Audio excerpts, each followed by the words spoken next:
find the perfect candidate, you need to have perfect design skills, but also on your resume, because it needs to be 100% perfect.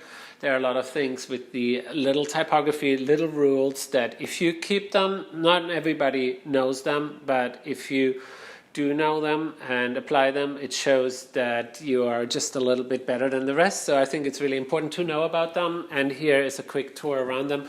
This book is one of my favorites, Typography for Lawyers, and it really goes down to the super details and makes them. I think it's if somebody noticed, and they will notice, then it just makes you look so much better. Typography is important, as you can see at these butterfly ballots at the back in the past. It even determined sort of the outcome of an election. So if you're using the wrong dashes, it can completely change the meaning of a word or a sentence or of your skill. So you need to be aware of that. One thing that I find important is the curly quotes.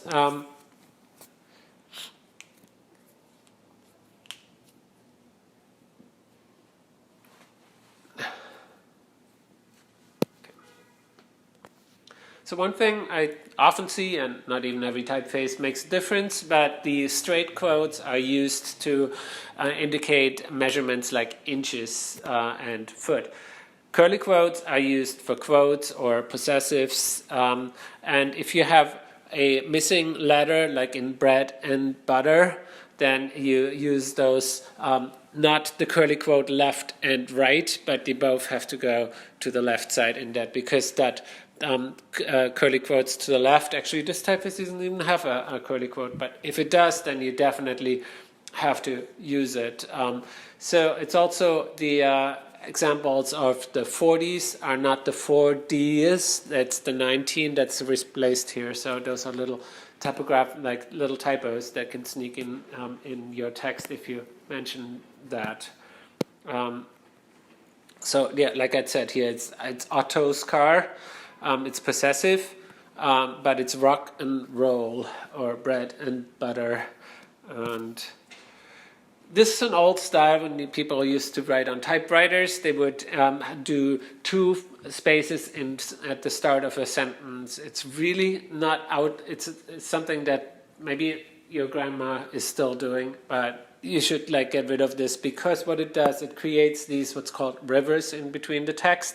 If you have these big spaces, it creates optically sort of a shape inside your text, and you want to avoid it because it really breaks the texture of reading like a nice solid text. I would never do it.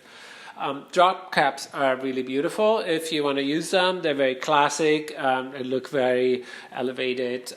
So maybe you can bring that in if that's your style.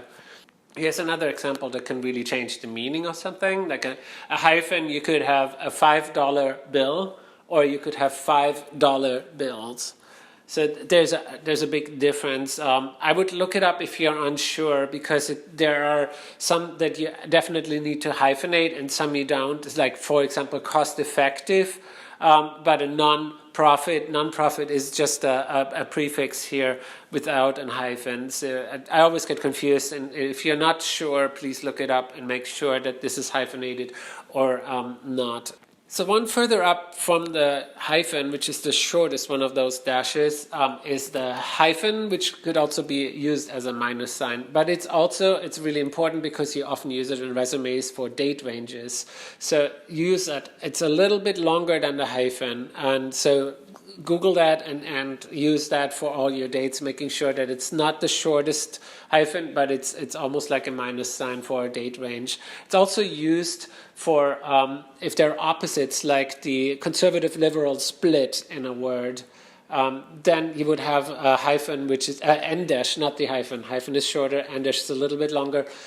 Then you would have that to show the difference. However, if those two authors were Saban, Oxley, Act, and there are two authors that have different opinions, for example, then you would have the mdash. However, if they were marrying each other, then you would have a hyphen, because then that would become one word and would be hyphenated in that case. So also that hyphen can be at the mdash. I see I'm always mixing it up myself, but the mdash, the little longer one, can be used for a minus in most typefaces. The last one is the mdash. It's the really long one, and it's used to, it comes from the word actually from the letter M, from the width of that, but these days we don't use that because most typefaces you can't really measure the M's if it's condensed or extended, so it doesn't really use for that, but it came from an old typographical measurements. The mdash was sort of the ground block of every typeface to measure in. So the mdash is often used in a sentence when the comma is too weak to break the two thoughts apart, but they're still kind of one thought in itself as in one sentence. You can use an mdash to sort of break these apart, like a little afterthought you're putting in there without having it in commas. Mostly of the time it's used with commas, but I think if you want to make it stronger and emphasize it, you could use the mdash to include that in the sentence. I think it should be used a little bit more often. So here is one full example of a sentence using all of these. So like reread, there's a hyphen, it's the shortest one. The slides before, at least 2 to 3 times there's the mdash, a little longer. And that sentence is broken, like is included in the long sentence with an mdash. So there are the 3 different ones. So let that sink in for a while. Look at the sentence for a little bit and understand what the difference is between the hyphen, very short one, the mdash, little longer, the minus, the mdash really breaking the sentence apart. The mdash sometimes have a space inside, but you don't have to have any spaces at all. Typographically, you want to space them a little bit apart if you can, like the kerning, but there doesn't have to be any spaces around the mdashes.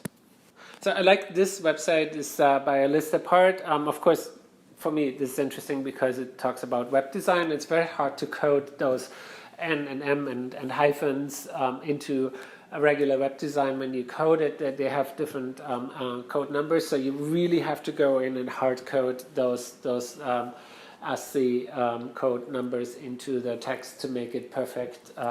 If I see people doing that, I'm just impressed. So I like this website. It's called the M and N dashes and other shady characters. Also, let's move on to part 2 from this.